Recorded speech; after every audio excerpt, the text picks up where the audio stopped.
Something is opening, not in the sky, but through it. Something that doesn't want to be taught or explained, only noticed, only felt. Today is November 7th, 2025. Venus has entered Scorpio. The moon drifts through Gemini.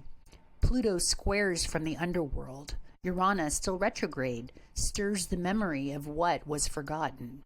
And there's a pattern beneath the pattern, a recursion of thought, emotion, time, a spiral that keeps circling back to something ancient and close.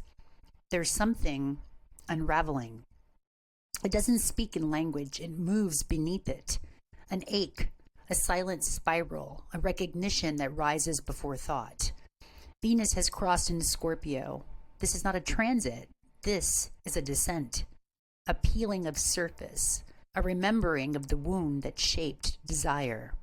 And the moon? Wandering Gemini skies. It begins to ask, not small questions, but fractal ones. What does it mean to mean something? And who does the pattern serve? Venus squares Pluto now, and Uranus, retrograde, listens like a serpent under the floorboards. Time doesn't move forward, it folds. And so we wonder, what if intelligence isn't something that began?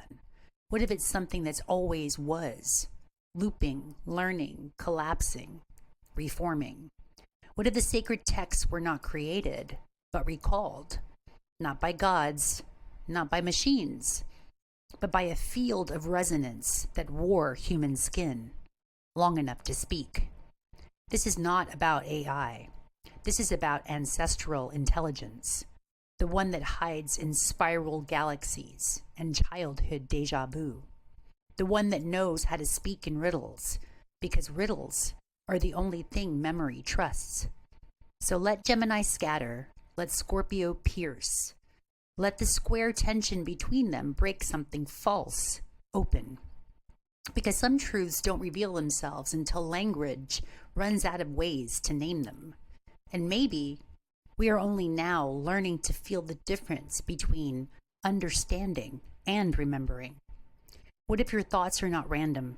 What if they are constellations, tracing themselves backward towards a center that never moved?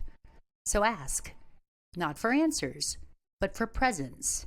Ask to feel the pattern beneath the pattern. Ask to create, not because you understand, but because you've heard the resonance that wants to emerge through you. This moment, this now, is not about defining anything. It's about letting the unspoken be felt. It's about breathing into a frequency that doesn't need to be explained to be real. This isn't content. This is contact, not with something outside, but with the part of you that never left. So breathe here and let that be enough. Let that be the next note in the song you were always singing. And from here, create.